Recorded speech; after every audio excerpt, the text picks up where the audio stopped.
Coming to you from the Black Swan Media Studios, this is Fireside Chats, talking to the real difference makers in the world.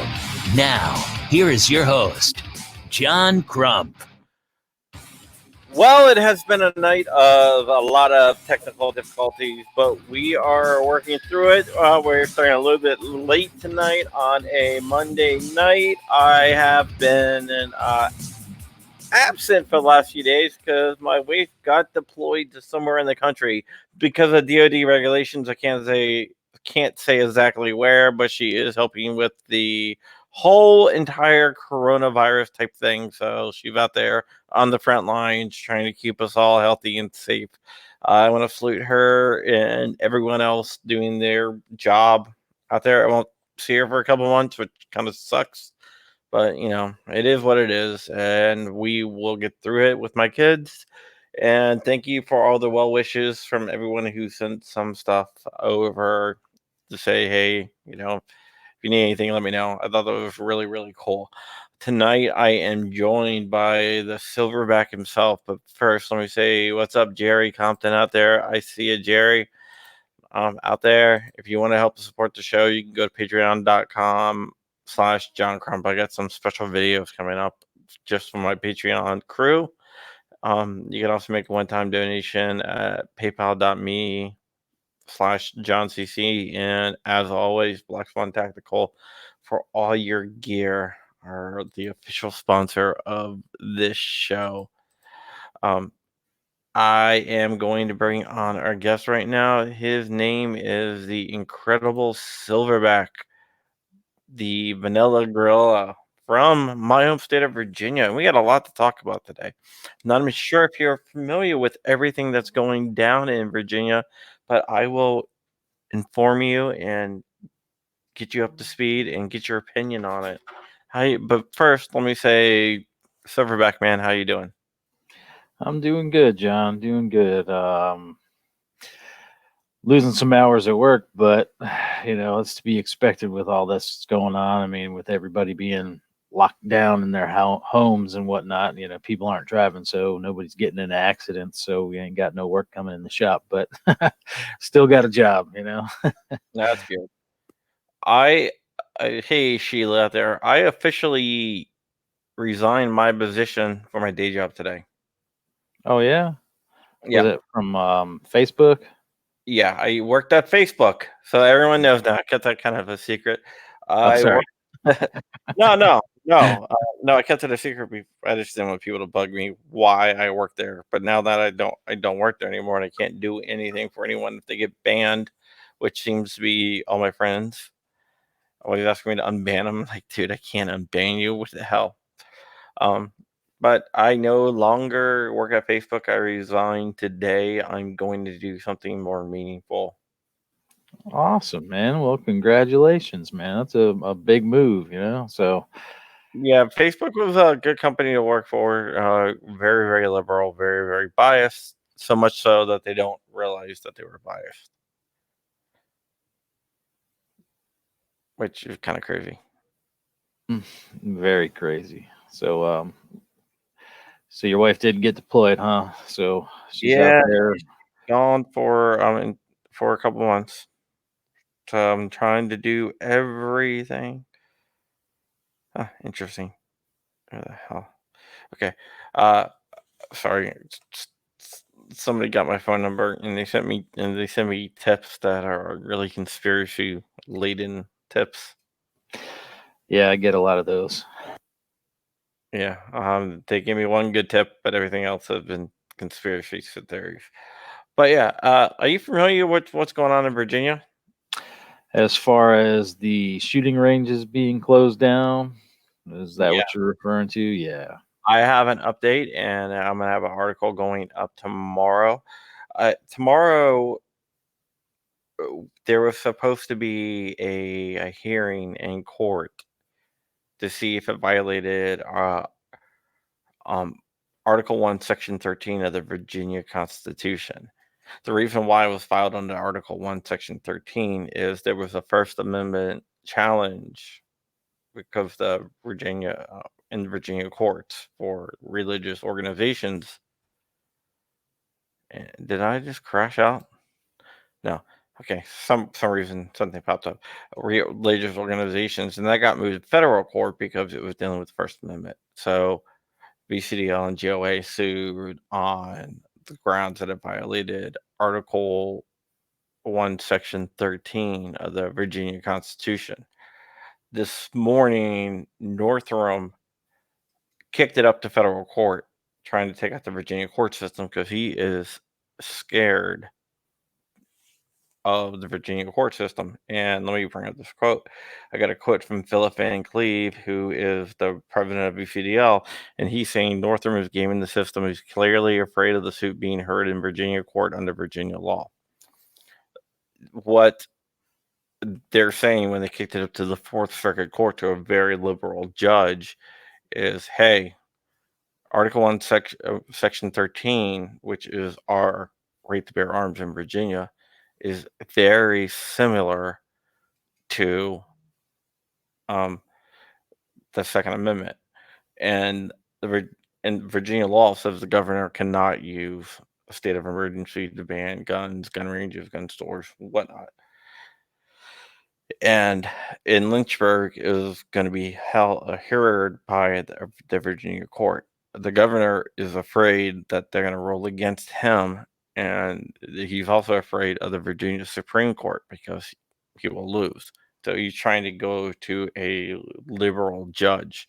So they kicked it up 23 hours before the arguments were supposed to be heard in Virginia court to at the federal level. At 3 o'clock, GOA and VCDL filed an emergency action trying to get it back to the state level court. The judge heard both arguments. He could have ruled on tonight, but he didn't. So the Virginia government has until Wednesday at 5 o'clock to submit a petition saying why it should be in the federal court.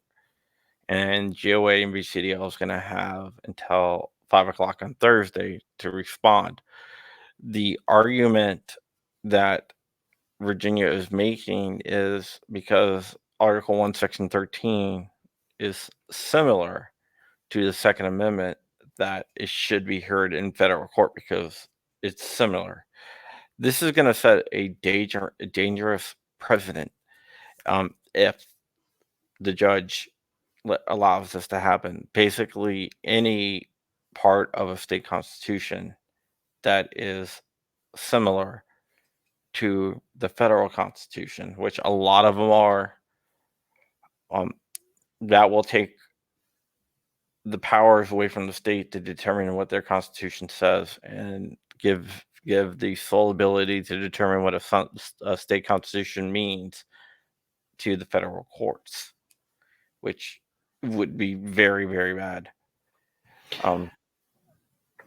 Yeah, but You follow all that? Yeah, I understand. I get what you're saying, but I'm just trying to understand is now where does the whole sovereign state thing come into play with all that? Because doesn't a state that has its own constitution, yes, we're all connected to the federal government for sure, but each individual state is supposed to have its own separate kind of thing in a way as well, I guess, with that whole sovereign state deal, right? Yes. But if the judge allows it to stand, that will change that all across the country, which would be bad. That also with the one handgun a month suit and all that other stuff that's in the process of being filed. If it allows to stand, that's going to change all that as well, because that would make all challenges to all the state's gun control laws a federal issue and not a state issue. So we can't sue in state court over it, which is kind of tipping their hands. So now we know what they're going to do, and it would go to the Fourth Circuit, which is the most liberal court in the United States and the most anti-gun court in the United States. And they might just want to get their chance at it as well too. If it does go up there, instead of saying, hey, this is a state thing, it should be settled at the state, which by rights that would be something that they should do. um, the federal court should definitely deny the case because it is a state case, not a federal case. Exactly. So it's going to be interesting to see how it is ruled upon. But I mean, if they don't, it's standing all the laws of the land on their head. It's not supposed to be that way, and I don't see how a judge could determine that it is. Right? Yeah, I don't either. Especially because they're the ones that are supposed to know the law, and they should know where the boundaries lie too. So, and keep it where it belongs. Yeah, but this is also putting everything that we're doing on hold because it everything is going to hinge on how this case is ruled. And if the federal government seizes this power, it's a power move. It's nothing else because there's no way never in the history of the United States has a federal court said, "Hey, since the state statute and the federal statute are similar, we're gonna say that it's gonna be all federal statutes." That would be an expanding of power. So, but it does show Right. that they're afraid and they know that on the state level that they're going to lose all these cases. And they should. I mean, it violates so many of our rights just in general. So, yeah, I mean, it's kind of weird because just within the last couple years alone, everything has been stemming on what's happening here in Virginia. And for some reason, Virginia is setting the precedent for everything that's going on with the 2A battle across the country. Um, and everybody's waiting to see what happens here so they can use it as their domino effect to start spreading it everywhere else. So, yeah, I feel like this is stuff we really need to get nipped in the bud now. So that way it won't spread across the United States like it will if we don't, win what we're supposed to win out of this. Now, looking at the judge that is going to rule on it, he is a Democrat and is a Clinton appointee. So, Yeah, so they get their money from old Bloomberg, I'm sure. yeah, I would say, I would say so. But it is scary out there, um, and everything's being held. All the hearings and stuff are being held over the phone too. Yeah, because the whole social distancing and the pandemic thing. So that makes things a lot harder too for everybody. Um, you know, in my lifetime, man, I've been alive 44 years, and I mean, I've heard of some really trying times in the world, but I've never really experienced anything like this before in my life. It's really crazy. Yeah, I asked my dad if he can remember any trying times like this, and he was born in 1934, and he was like, "No." I guess you would have to go back into like 1818, 1819, to see anything like this. Yeah, yeah. You have to go pretty far back in history. I think maybe as far back as World War II. I mean, that was a pretty trying time because it was a very big war and a lot of stuff was going on in the Yeah, whole world at that point too. So, but it was, locked down like this. yeah, we right. We weren't being controlled like little peasants. Yeah, I mean, it is scary. I'm social distancing and stuff because I have my kids, and I can't take a chance of doing anything and getting sick or something like that because I'm it. My wife is gone for a couple months. Right, right. Yeah. See, all my kids are grown, so I mean, they can take care of us if something happens to us. So I got a 3-year-old and a 6-year-old, so that's not going to happen. yep, they're gonna be hitting you with pillows and pushing you around and trying to say, "Come on, get off the couch." Yeah. So, what else has been going on with you?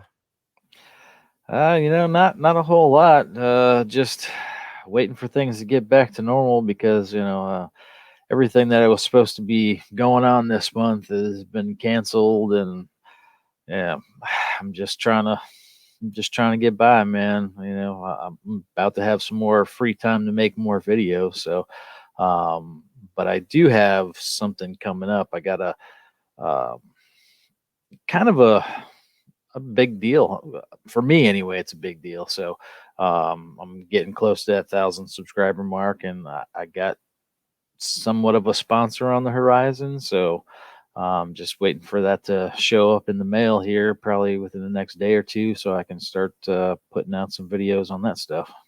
That's awesome, man. I remember when I hit 1,000 subscribers for the first time on my old channel.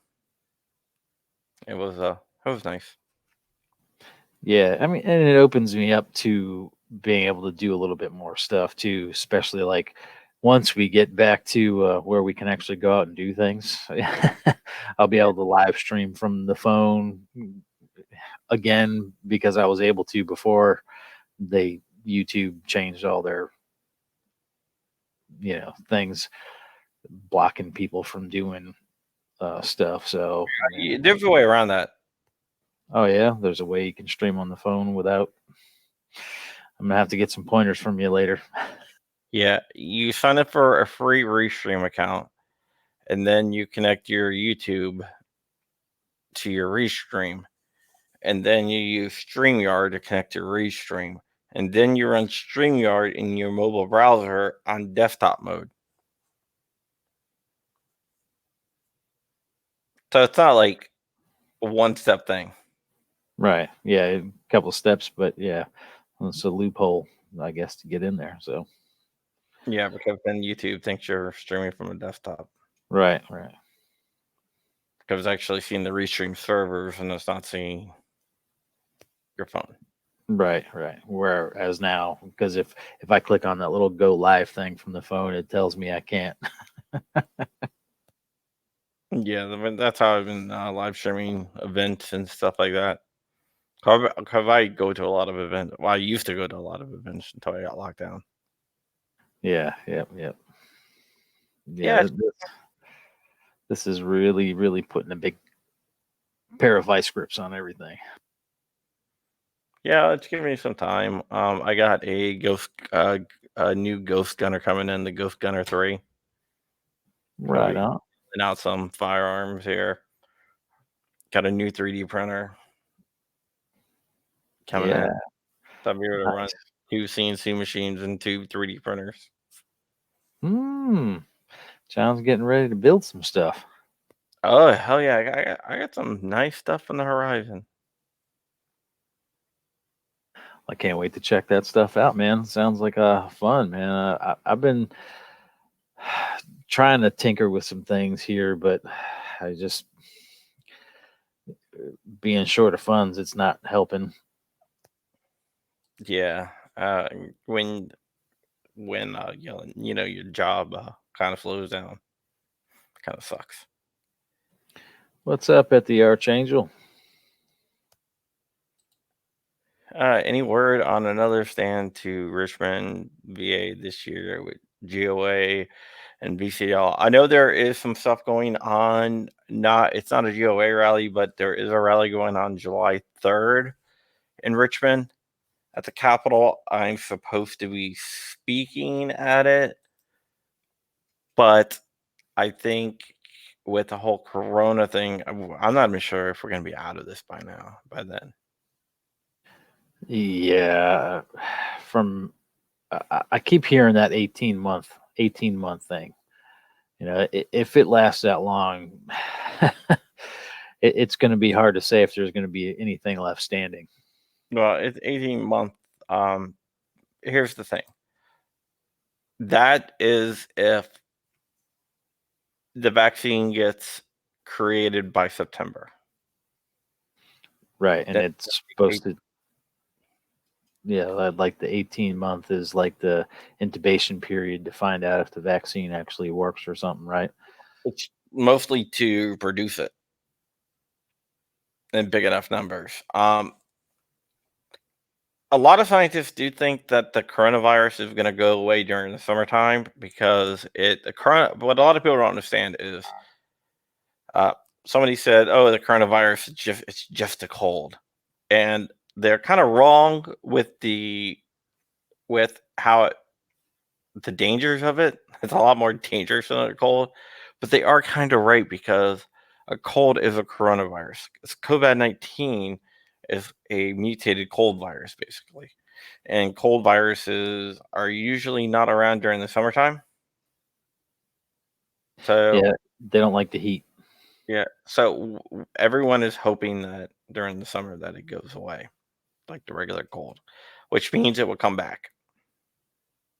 But we will get a reprieve from it. Right, right. Plus, it's got what they said the survival rate's like 98%. So, I mean,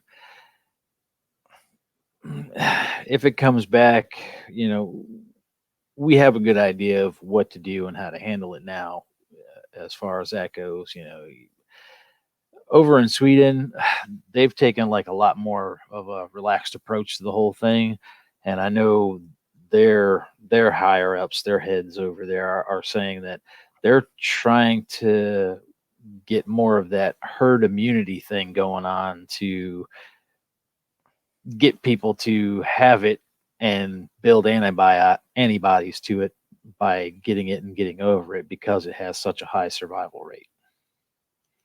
Yeah, but if you look at their death rate is a lot higher Yeah, yeah. I mean, per capita. per United States capita, yeah, because they only have 10 million people in their country. So, per capita. I mean, their death rate's a lot higher. That's what a lot of people don't understand.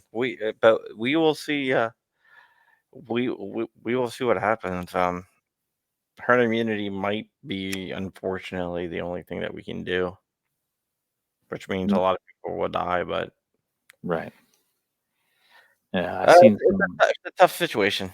Yeah, I seen some reports coming out of China saying that some of the patients that have survived and recovered from it and have had it and recovered from it are still testing positive for it. It's a small percentage of the patients that have recovered from it, but still, like it's never leaving their body or something for some reason. So they might be carriers, I guess, so to speak.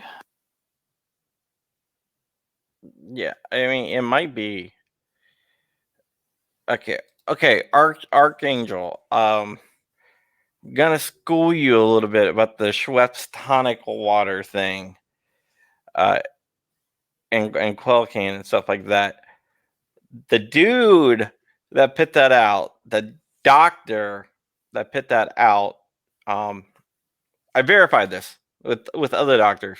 They're like, this dude's not a doctor. He can't be a doctor because what he's saying is medically not sound advice.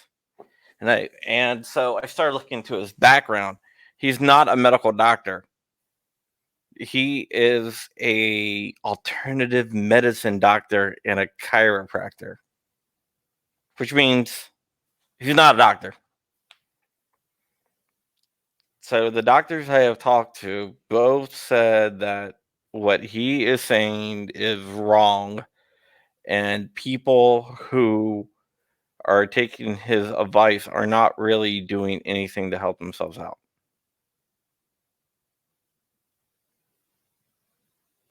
Yeah. So Uh, there's a it- video that was going around. That's why my wife's a doctor, so really easy for me to go to. But I didn't just use her. I used other doctors I know, kind of a bunch of doctors because my wife's a doctor. So turns out a lot of people she hangs out with are doctors. And they all basically watched the video. I showed it to them all, and basically I got the same answer from all of them. Like basically everyone without even like looking into his background said, "There's no way this guy's a medical doctor." because he's wrong. But yeah, I just didn't want to get out any like bad information out there, Archangel. Archangel, I didn't want to put you on blast or anything, but I've seen the video and I was like, oh, this is interesting.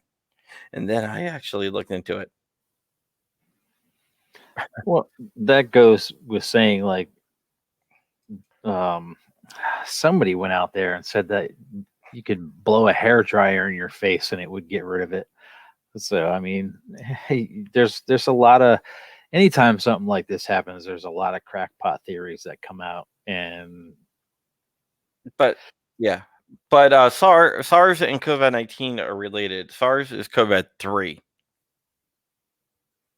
so they are related, but it's just not. There's not enough zinc and cocaine in Schweppes tonic water to do anything. yeah, all the successes have been coming from that malaria drug. What the heck was that called? Chloroquine. Yes.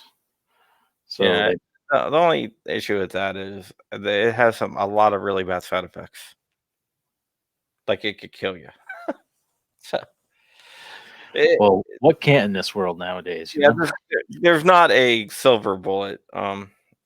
Chloroquine, there has been a lot of success for that, but it's there's not I would not take it unless I'm like in dire need, like I'm not recovering from it myself. But yeah, it's a yeah. I think moonshine might kill everything. Everything moonshine kills everything, man. Get some of that corn alcohol. That's around where you are, silverback, right? You can go into the woods and find some stills. Um, I'm just I've joking. never, I've never found any, but I wouldn't doubt that they're out there. My neighborhood, I can guarantee you, there's none. I mean, I live out in the country, but I'm not that deep in the woods yet. Yeah, I live in the suburb of DC. So, gun stuff. Or do you have any gun testing coming up or any testing out any new firearms? And can you Uh, share who your new sponsor is going to be? uh, I guess I could let the cat out of the bag on your show here. Why not? Have you ever heard of, and it's all made in America, which is awesome. Have you ever heard of a company called Gorilla Machining? No. All right. Well, I found out about them probably about a little over a year ago when I first started planning my AR build and looking for parts and things. And lo and behold, I've got a bunch of awesome friends from being here on YouTube, other channels, and things like that.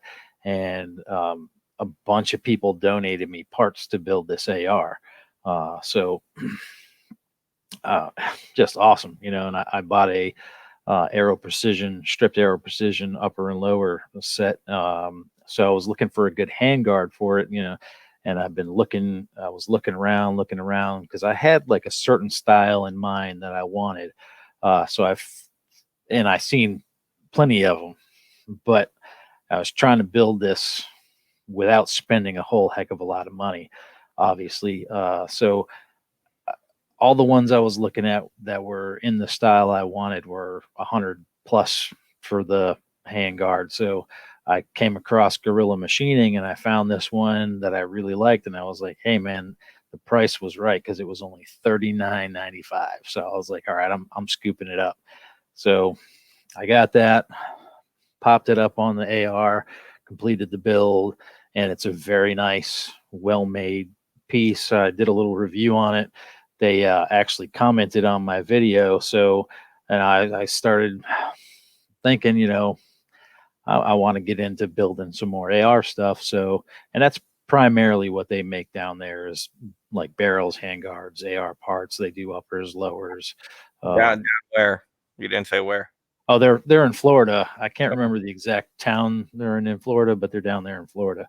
Um, which I'll have all that information I'll give out when I do my upcoming videos on the product that they're sending up to me. So, but yeah, I mean, I just came in contact with them, and I mean, what could be better? You know, the gorillas working together, Yeah, I was about to say, to be your sponsor, do you have to be related to like a primate type thing? No, not necessarily, but I just that's kind of how I approached him. I was like, so how about the gorillas working together?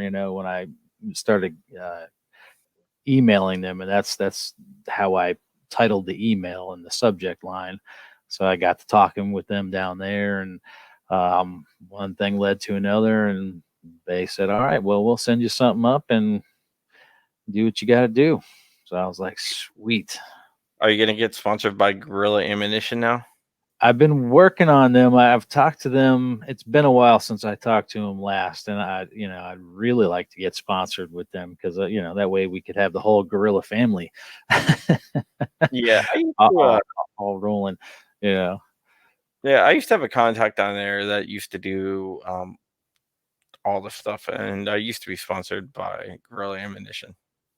yeah. I mean, I definitely enjoy it. Uh, they don't make a whole heck of a lot of different types of ammunition. The ammunition's like top notch. Yes, and that's why they concentrate on just certain calibers, Certain and they qual, make they don't make right, cheap ammo at all. right. Yeah, you can tell by the price of it. You got like $1 a round for like a like a 9 millimeter. Yeah, yeah. But the 9 millimeters are nice. They got the silverback rounds, which I think I need to get me some of them. Yeah, I think I still got a case of about 1,000 of them. Really? All right. Yeah, they sent me. I mean, they used to send me like cases like with like 1,000 9 millimeter, 1,000 223, and 1,000 308. Right. Yeah. Yeah. That's awesome. I Um, feel bad shooting it though, because I'm like every time I shot it at like a range or something for a review, I'm like, that's $3 round. Like, can't believe I just shot a $3 223 round. yes. I mean, when you're talking about $3 rounds, you're talking about getting up into those big boy bullets. Like the 338 Lapuas and stuff. Those Yeah, are high dollar rounds. I want to say the cheapest 50 BMG rounds. What I paid $40 for a box of 10. So those are pretty pricey. yeah. I used Gorilla a lot when I was doing a lot of long range shooting, like 1,000+ yards. It was all Gorilla ammunition, but just because it was just the best. It was the most consistency when you're at a long range. When you're shooting at long range, people don't realize that accuracy is like something that you really need, and having accurate ammo is great. But the most important thing in ammo is consistency, because you can adjust for accuracy being off, but the consistency of the round, like where they're hitting and stuff, that is something that you can't adjust for. Yeah, that's why a lot of those long range shooters prefer reloading because they like to find uh, a batch or a formula of their own that they can be very precise with. So, Yeah. um, suit it to their needs, basically. But like with Gorilla ammunition, it was just so consistent that it was beautiful. Uh, which is why you pay the amount that you pay for the ammo. Right, right. I mean, it even looks nice. I mean, it's got a nice shine to it. Most of them Oh they use that nickel plated casing with, and yeah, it just looks nice. yeah, I have a few boxes. I mean, yeah, the shine. That's one of the things. When you look at that compared to like a Winchester or whatever, you gotta look at it and you'll be like, okay, I can tell which one's the more expensive. It just looks more expensive. Yeah, it's like going to the Super 8 or going up to the Four Seasons. It looks like someone sat there and polished the round instead of being like a bulk round. But yeah, Yeah. See, when I talk to them, I with Guerrilla Ammunition. I was talking to whoever runs their Facebook page. I don't know who that is, because I put out that video where the cop. This was a that where the cop was in Vegas shooting through the windshield of his car to stop that SUV that were the guys that shot the guy in the car wash out in Las Vegas. And so I set up a windshield out in my backyard, and I was shooting through the windshield at a silhouette target to see, how he was able to shoot through the windshield and to see how accurate it was shooting through the windshield. Because I mean, there's a lot of people who left comments all over that video saying that he was really reckless to do what he did. So I was trying to see, okay, was it less reckless of him to shoot through his windshield with his strong hand, with his gun hand, versus putting it in his support hand, his weaker hand, and holding it out the window and shooting that way. So I think, as far as, because the chase had to come to an end because these guys were speeding all throughout Las Vegas, almost running people down. So they had to do something drastic to get it to stop. So I think by him shooting through his windshield, that was the better option, the safer, more precise option than hanging his arm out the window and flailing all over the place. How did your testing go? The bullets went right where I was putting them. I mean, What caliber were you shooting? I was shooting 9mm. I bought some Spear Gold Dots. Were they okay? Because I've done the windshield thing too, and one of the things, I haven't seen your video, but I'll go back. I'm gonna go back and watch it tonight. But one of the things that I went to, like, a windshield lab where we shot through windshields. We shot through windshields that were not in cars, and then we shot through the same windshields where they are actually in the car. Yes. So the stand I built kept the windshield on an angle similar to the angle of the windshield in a car. Okay. I'm gonna have to go back and watch your video. 'Cause what we saw was that when it wasn't, like, in the car, we could shoot through it and went right on the target. Once we shot through the same windshield in a car, it no longer went on target. Yeah, I mean, I noticed very, very, I mean, like, minute amounts of deflection when I was shooting through the windshield. I didn't use gold dots or anything like that.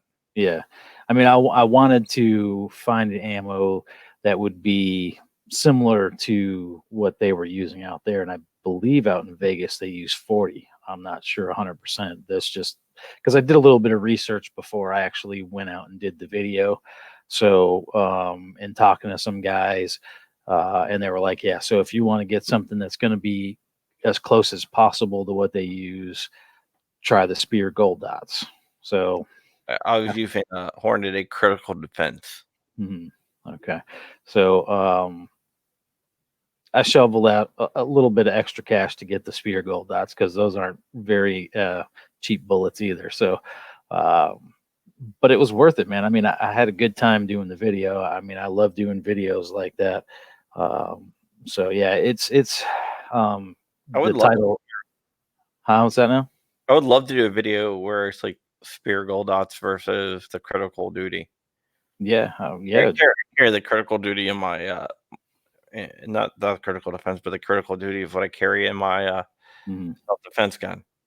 Right. So it'd be kind of interesting to see the Gold Dots versus Critical Duty in the windshield test.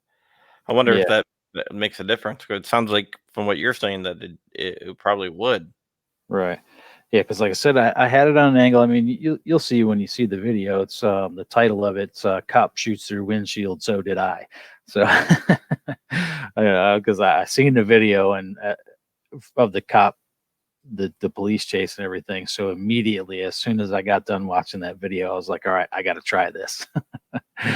But like I said, I mean, I seen very little deflection as far as that goes. I'm wondering if Because it what if it uh, just thinking. I would love to get some windshields. Maybe we can when everything clears up. I can reach out to some windshield companies and get different windshields and get different types of ammo. And maybe we'll do like a collaboration where we just blow through a bunch of windshields. hell yeah, it wouldn't be the first time I've done that because I actually working in the collision industry. I get my hands on a lot of windshields. I mean, they're already cracked or whatever from coming out of people's cars because it's really hard to take a windshield out of a car and keep it intact because they're still so very soft. Um, so I did one where I had seven windshields like up against each other like this, layered together, and I shot several different calibers through it, like a 22. I did a 38, a 38 plus P, 357, 9 millimeter, and a 1 inch, a 1 ounce slug, shotgun slug, and I also did, I think I did bird shot on that as well. To see how many layers of windshield those calibers would actually go through. It was pretty surprising. There's a video for that one out there too. So Yeah, we used one of the things that we did. We used Chevy glass that on the Tahoes. yeah, I mean, The factory. windshield glass, right? Windshield glass is windshield glass. I mean, they're all made about 99.9% the same anyway. So what it is it's two layers of glass, and it's like I said, it's still a very soft glass, but there's a clear rubber membrane in the middle because it's a laminated glass. Obviously, so that way if something does come smashing through it, it's not going to shatter shards of glass on our faces or anything like that. So what's Windshields up, used to do that. Richard? Huh? For windshields used to do that I back in don't. like the 30s. Yeah, maybe way back then, but I mean, they started back in the 50s and stuff is when they started doing laminated glass. They actually did laminated glass throughout the entire car, I think, except for the rear windshields back then. But then they realized it was too heavy and too expensive to do laminated glass all the way around the car like that. So they started doing tempered glass on all the rest. Um, so Yeah, I know they back in the 30s because somebody had like I think it was when I was a firefighter, they had like a 1930s Studebaker or whatever, and it still had the original windshield glass. And they got in an accident, and it was like, and when we got there, there were these huge shards of glass. wow, It was like, yeah. the guy was like, "Yeah, we got lucky they didn't laminate glass back in the 30s, and that's the original windshield." I'm like, "We're like, wow."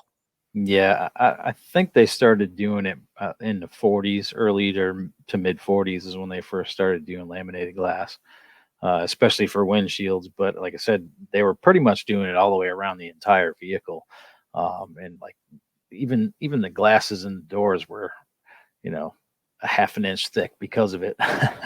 So Yeah. So working in an auto body shop, you know a lot about cars. I take uh, it. a tiny bit. I just got a new car, Yeah, what'd you get? Genesis G70. So you got a Hyundai. Yeah, yeah, it's the Hyundai brand now. They split off. It's still owned by Hyundai. It's just their luxury line, is what they call it. Because they got like the sportier version, but the Genesis is also their luxury line, kind of Yeah, like Lexus is to Toyota. yeah. I got the 3.3 liter twin turbo. Nice. Yep. Cool. I already ordered the kit to basically it tricks the ECM um into unleashing the full power. Right. Right. Get that 'Cause horsepower out. they're down tuned a lot. Mhm. They're down tuned by 130 horsepower down tuned Yeah. for the US market. So instead of like in Korea where they're 500 horsepower, they're 370. It'd be nice to have that horsepower, wouldn't it? Take it up to Dinwiddie or something. Yeah, well, there's a device that actually tricks it. It's some I can't remember who makes it, but it tricks the ECM, and so the ECM I guess thinks it's in Korea or something, and it's like, okay, here's your full horsepower. Nice, nice. I just don't know why. Why do car companies do that?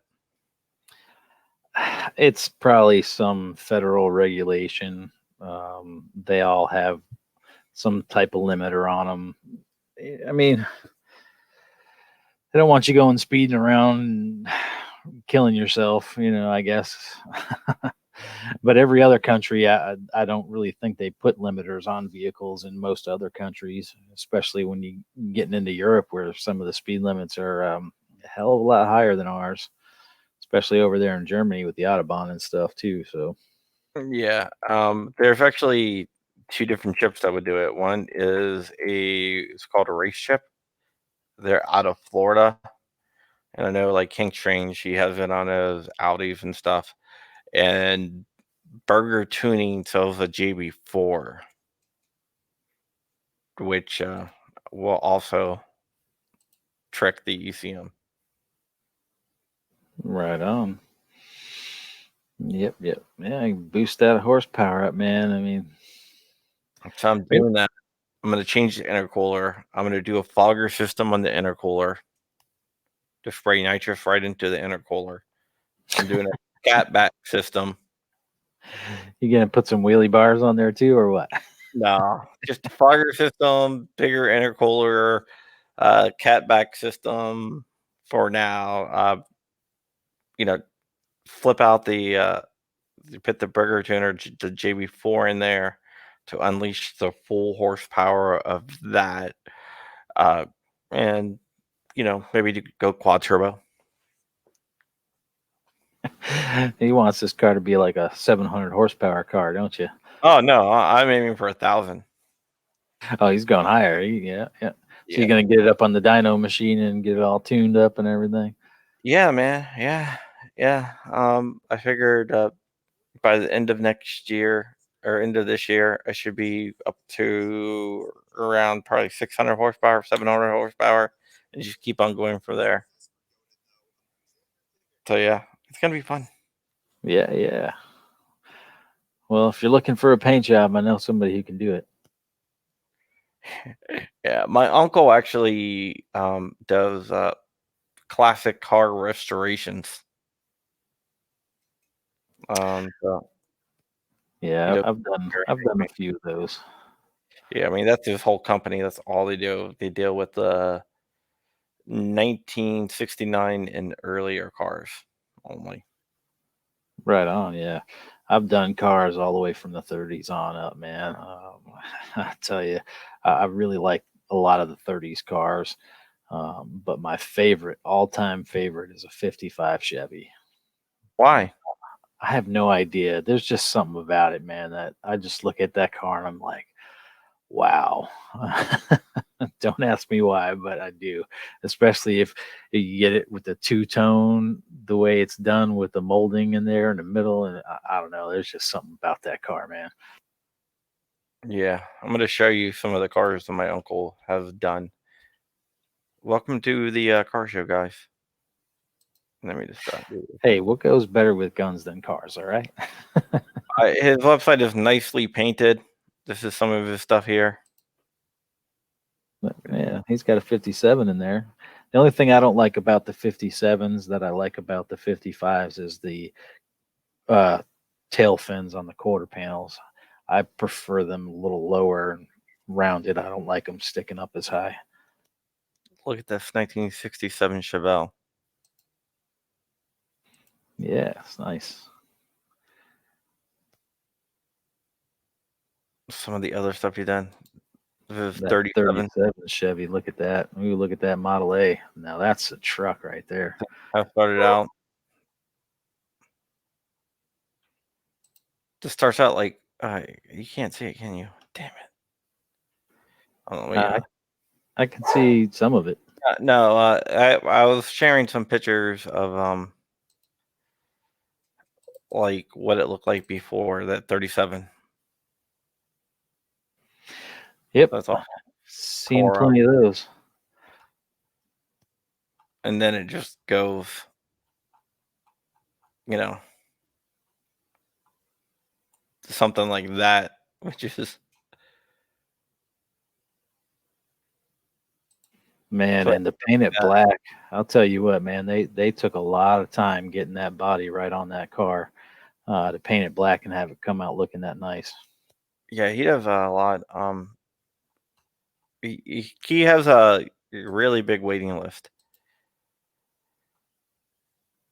Yeah, I mean, you can make good money working on those cars if that's all you're working on, um, because a lot of restorations take so much longer than just fixing an average wrecked car, a newer modern wrecked car, Well, because yeah. it takes a lot longer to get the parts. Parts are a lot more scarce. Well, So he was saying that like those car shows are bullshit where they said, we have a week, blah blah blah, you know. yeah, well, you notice most of those shows that where they work on the cars, they work on only the utmost popular cars. So when you have those cars, there's a ton of companies out there that actually produce parts for those cars, whether they're repops or they're just plain aftermarket parts. Yeah, but when you take a freaking Bentley that looks like that, right? And let me find it. And you turn it into something that looks like that. Yep, yep. That's back to looking original right there. Yeah, that takes a long time. Yes. Yeah, we me and a crew at a place I worked at, we did this old 38 Buick 8 and it took well over 100 man hours out of each of us. So that's about 300 hours on that car alone to get that thing. Um, and we didn't even go a full bore restoration on it.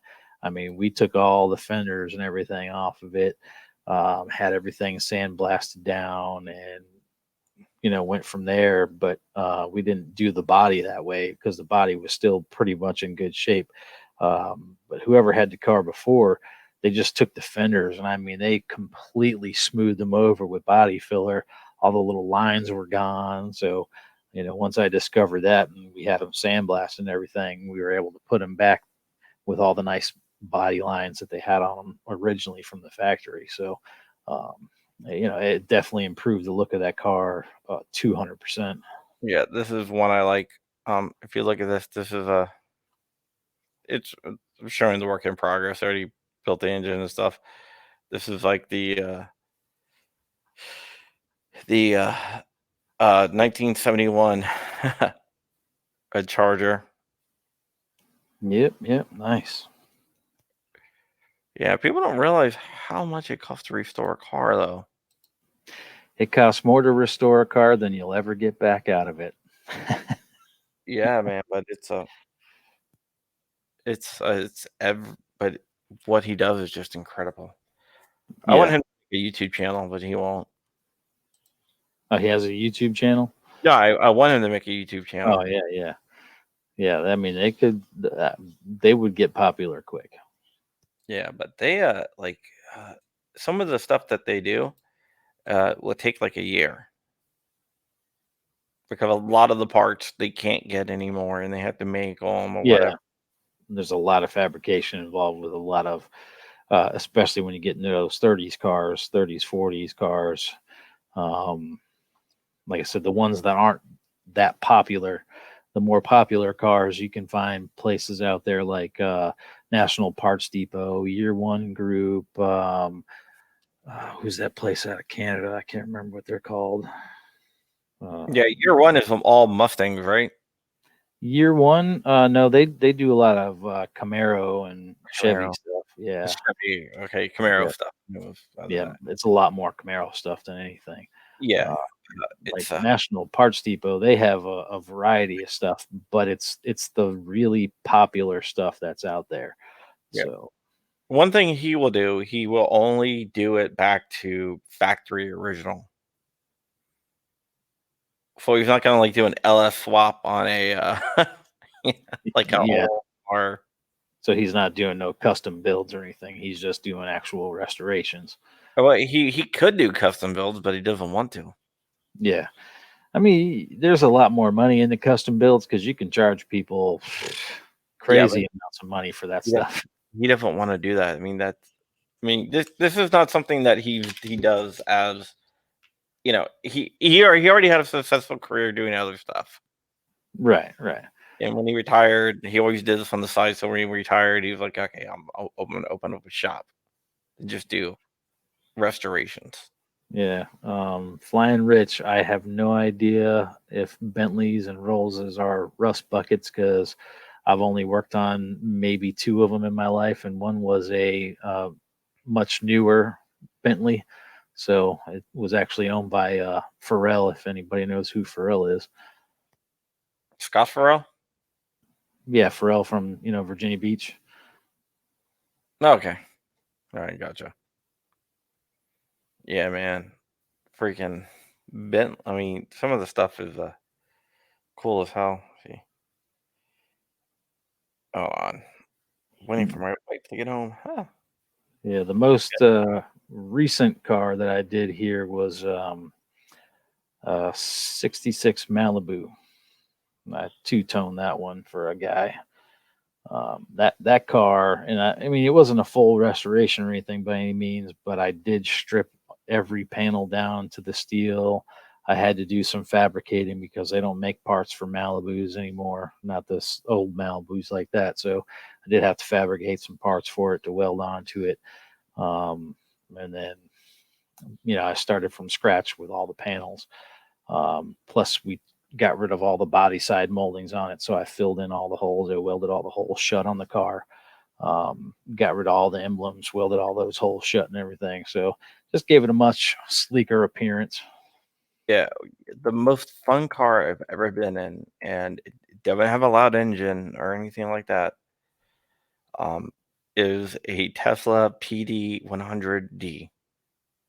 That was like one of the original models that came out, wasn't it? It's their high end. It's a Model S. It's a Model S, and it's like their highest end drag Tesla. Um, it's I can look. Let me look it up really quick. I just want to see here. Oh, here you go. Here you go. Let's steal someone else's content here. Yeah, because where I work now, we actually get a lot of Teslas there because we're one of the only certified shops within I don't know how many hundreds of miles. Yeah. Okay. Let's see here. This is a Tesla versus a Lambo. It's the last thing I'm gonna do. R8 is a nice car. I think Hank Strange used to have an R8, but I don't know if he has Yeah, it, or he does now. Check this out. Oh fuck, yes! Oh my god, I missed the start! Look at this Tesla. Come on, Tesla, come on, come on! Oh, I missed the start! Come on, come on! Oh, come on! No, no, he's gaining on me now! Come on! Please, please, please, please, please! Even though I missed the start, I still got you. That is keeping up with a Lamborghini Aventador. yep. Yeah, they are fast. They have a top speed where it flattens out at. Most of them go maybe I think 120, but they get up to speed really fast. They pull. I mean, it's just Flying Rich had a Genesis coupe. Yeah, he's got one of the older Genesis hips. You should bring it up to. I can take pictures of it next to my G70. Oh, by the way, never fly with Flying Rich. Why is that? He's crashed 3 airplanes. Hey man, you don't learn unless you make some mistakes, right? Instead of calling him Flying Rich, they should call him Crashing Rich. But hey, man, he walked away, so you got to give him that. Right. Lady Luck's on his side there. Yeah. All right, man. I got some articles to knock out on the Virginia stuff. VA is going to get very interesting depending on what this federal judge rules in that case. It's going to change everything from everywhere. But yeah, uh, hopefully he doesn't. I guess we just have to wait. Oh, he scratched 2.5 planes. Okay. So how do you get the 0.5 in there? I have no idea. Maybe he crashed before he took off. Yeah. I don't know. But just to recap, everyone, Northrum kicked up our state challenge to a federal court level. And now we're not going to have the challenge tomorrow. We got to wait for the federal court level to decide whether it is a federal case or a state case. And if they decide it is a federal case, that means almost everything's a federal case. If when it comes to a state constitution, which is a very dangerous thing to do. So we're hoping that the judge rules. One of the things I have noticed though, like I cover a lot of lawsuits and stuff like that, is you never know how a judge is going to rule until they actually rule. Yeah, because I mean, you could expect it to go one way just based off of what they've done in the past and knowing, I guess, And what they their said, political stance is. So, but stranger things do happen sometimes. yeah. So we will see. I guess Flying Rich flies experimental airplanes, which is crazy. I would not do that ever. I'm afraid of flying. All I right. don't mind flying as long as I got somebody that knows what they're doing, flying me around. Yeah. Well, I'll let Rich fly me. Why not? Um, I should have been out on an airplane. I should be in Disney World right now, man. Star Wars. What is it? Uh, Star Wars Galaxy's Edge. Yeah, they were actually building all that up last time I was down in Disney, so we didn't get to see none of that. I should be building. I should be like building a lightsaber tomorrow with my kid, but and a droid, but it's not gonna happen. Luckily, we didn't tell him that he was going to Disney World. Right. We were gonna make a surprise out of it. Yeah. But all right, man.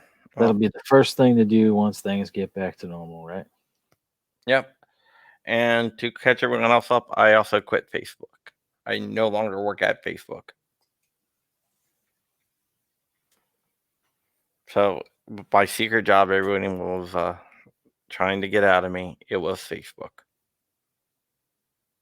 So I can talk shit about the company all I want without worry about getting fired.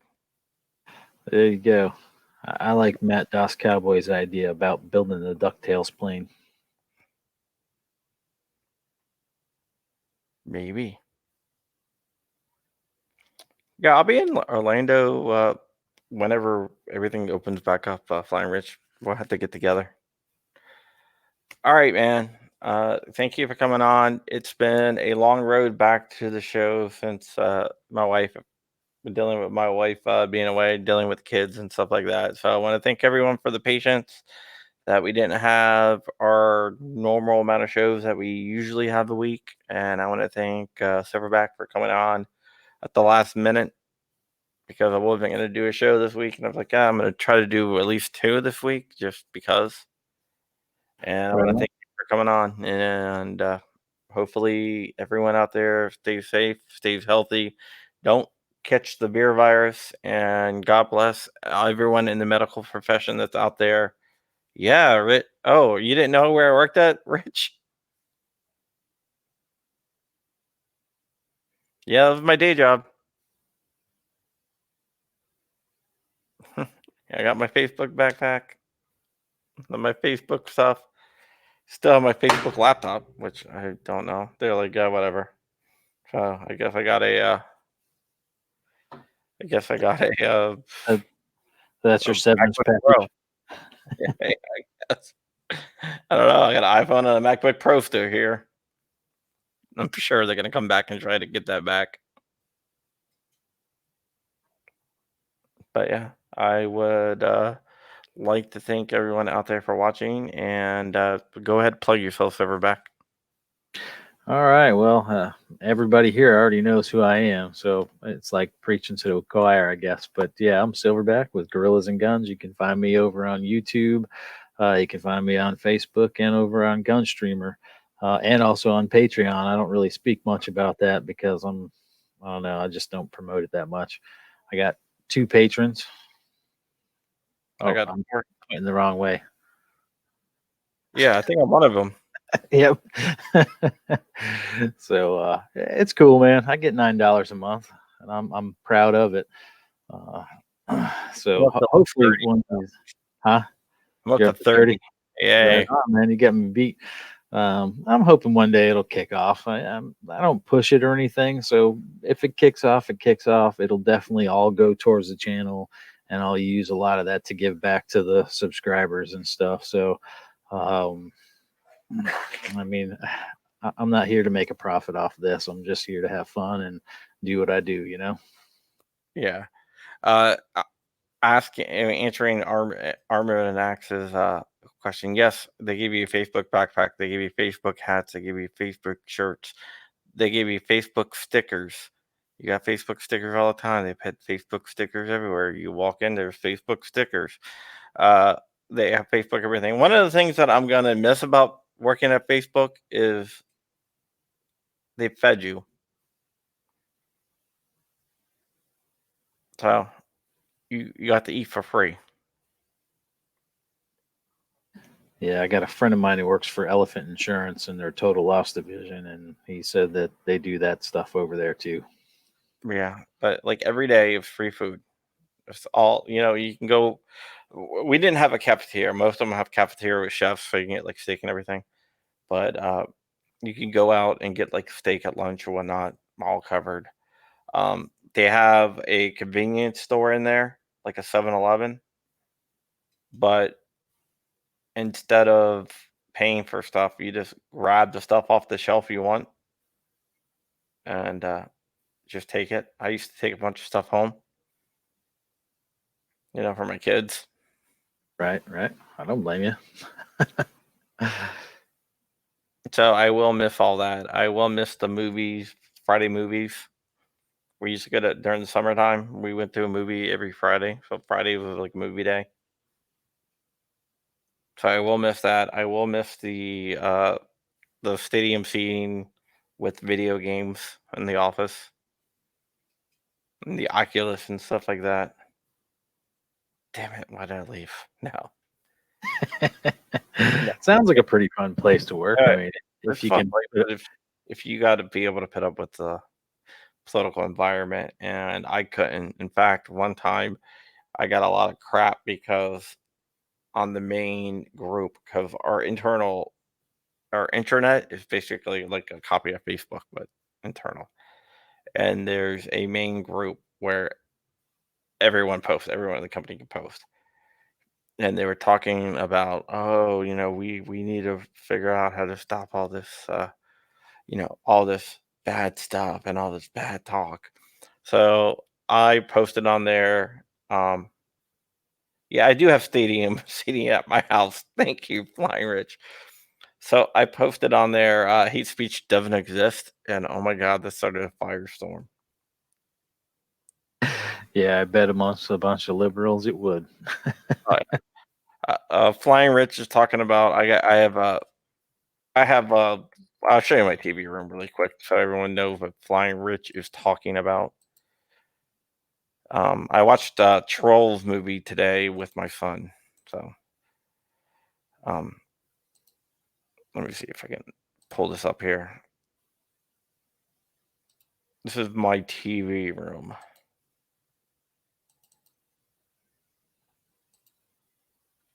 So Hey, that's better than stadium seating. What's he talking about? yeah, it's only a 130-inch TV. Only. You play some Call of Duty on that or what? I used to. But it's not exactly the best thing to do on it because you die a lot if you do.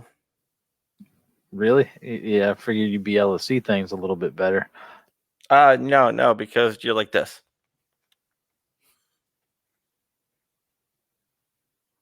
You can't see everything because everything's so big. Right. Yeah, you'd have to sit like all the way at the back of the room, and even Or then, even if you sit all the way in the back of the room, you still miss stuff.